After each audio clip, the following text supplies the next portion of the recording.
ব্রাহ্ম মুহূর্ত হল ভোরের এক অত্যন্ত পবিত্র ও শক্তিশালী সময়, যাকে হিন্দু শাস্ত্রে আধ্যাত্মিক জাগরণ, ধ্যান, জপ, তপ এবং অন্তর্দৃষ্টি বৃদ্ধির জন্য সর্বোত্তম সময় বলা হয়। ব্রাহ্ম মুহূর্ত কখন শুরু হয়?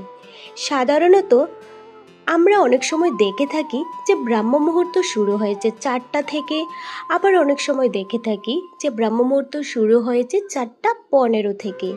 তো অনেক সময় আমরা কনফিউজ হয়ে যাই যে ব্রাহ্ম মুহূর্ত শুরু হয় কখন। সূর্যোদয়ের প্রায় 1 ঘন্টা 30 মিনিট আগে থেকে ব্রাহ্ম মুহূর্ত শুরু হয় এবং 48 মিনিট সময় পর্যন্ত স্থায়ী থাকে। সূর্যোদয়ের প্রায় 1 ঘন্টা 30 মিনিট আগে থেকে 48 মিনিট পর্যন্ত সময়কে ব্রাহ্ম মুহূর্ত বলা হয়। যেমন যদি সূর্যোদয় 5:45 হয়, তাহলে 4:15 থেকে 5টা এই সময়টাই হলো ব্রাহ্ম মুহূর্ত। কেন এই ব্রাহ্ম মুহূর্তকে এত পবিত্র বলা হয়?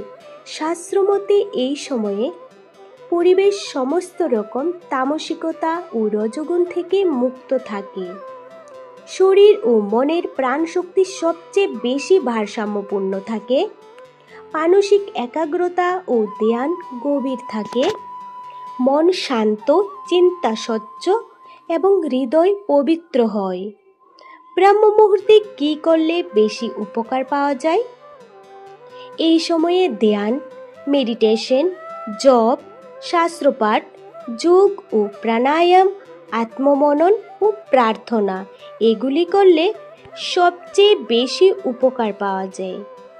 এগুলি করার ফলে যেসব উপকারিতাগুলি হয় সেগুলি হলো: মন শান্ত হয়, স্ট্রেস কমে, মনোযোগ ও স্মরণ শক্তি বাড়ে, নেগেটিভ চিন্তা দূর হয়, শরীরের এনার্জি বৃদ্ধি পায়, দিনটি ইতিবাচকভাবে শুরু হয়। শাস্ত্রে এই ব্রাহ্ম মুহূর্ত সম্পর্কে কি বলা হয়েছে? ব্রাহ্ম মুহূর্ত সম্পর্কে শাস্ত্রে বিভিন্নভাবে বিভিন্ন গুণাগুণের কথা বলা হয়েছে। অনেক গ্রন্থে লেখা আছে ব্রাহ্ম মুহূর্তে যা করা হয় তার ফল বহু গুণে বৃদ্ধি পায়। শিব পুরাণ, গীতা, উপনিষদ সব জায়গায়